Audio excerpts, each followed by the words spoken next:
Teorías de la explotación. Lenin intentó rescatar la teoría marxista de la explotación afirmando, en su libro Imperialismo, que países ricos explotaban a países pobres, obteniendo así una vasta riqueza, de la que podían compartir una porción con sus propias clases obreras, con la finalidad de apaciguarlas.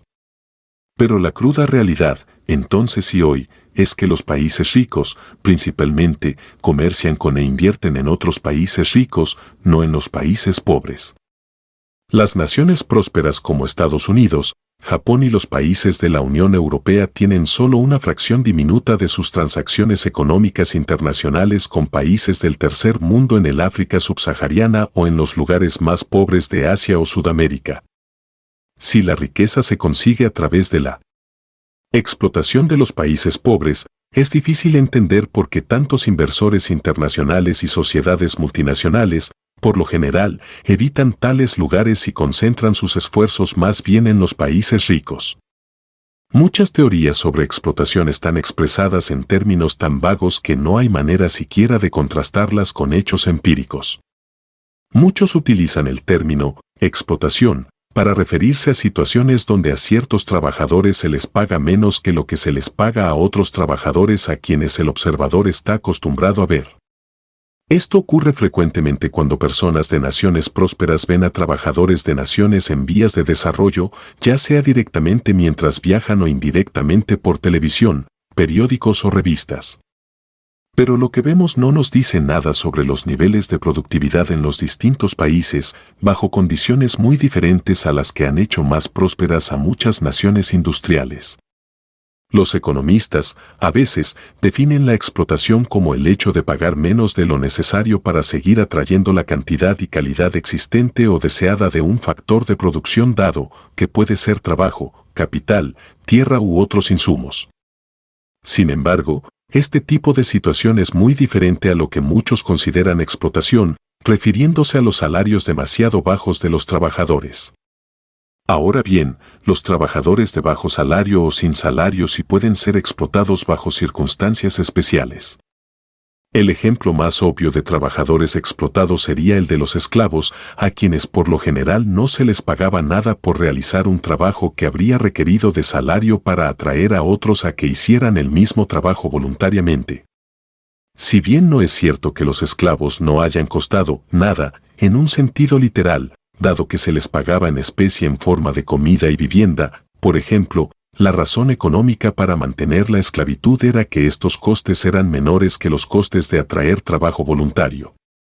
En los días del Imperio Romano, cuando los esclavos eran utilizados como gladiadores que peleaban hasta la muerte para el entretenimiento de la muchedumbre congregada en el Coliseo, la paga necesaria para atraer gladiadores que no fueran esclavos probablemente habría sido astronómica.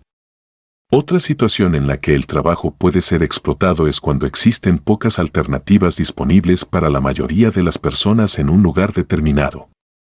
En siglos pasados, la mayoría de las personas nacidas en pequeños pueblos mineros, en Gales, tenían pocas alternativas viables a trabajar en las minas de carbón.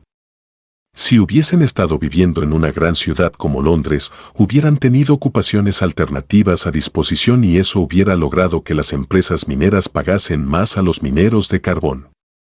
Por otra parte, si las empresas mineras hubiesen estado abriendo nuevas minas en un lugar sin población local y tuvieran que haber atraído trabajadores desde Londres para trabajar en las minas, estas, ciertamente, habrían tenido que ofrecer salarios mayores que los que pagaban a las personas nacidas en los pequeños pueblos mineros de Gales. Esta diferencia retributiva podría ser llamada explotación.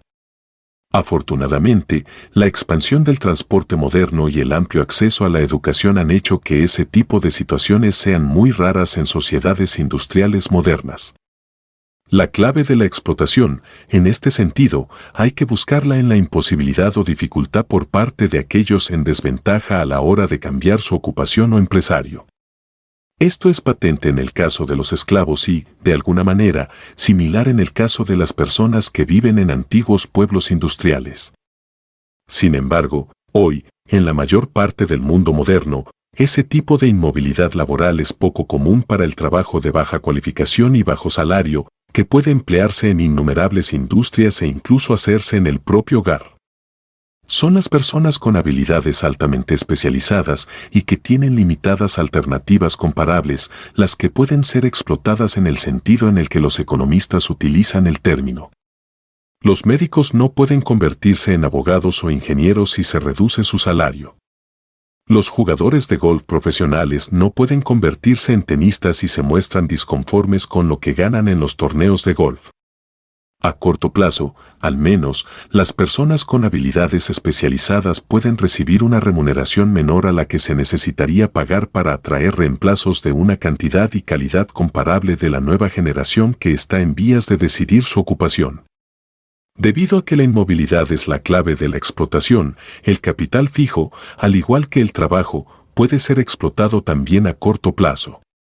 Y, dado que algunos bienes de capital pueden durar más que el periodo de vida promedio de un trabajador, una vez una central hidroeléctrica ha sido construida, tanto los impuestos locales como los sindicatos locales pueden absorber gran parte de sus ganancias, al punto de hacer muy difícil que alguien jamás esté dispuesto a construir otra central hidroeléctrica en esa jurisdicción. Dado que las elecciones democráticas se realizan siempre a corto plazo, los políticos tienen todos los incentivos para extraer tanta riqueza como les sea posible del capital fijo bajo su jurisdicción, ya sea a través de impuestos, de la imposición de cargas sobre la propiedad o de la expropiación. Solamente la conciencia del público sobre las consecuencias a largo plazo puede limitar esta forma de explotación.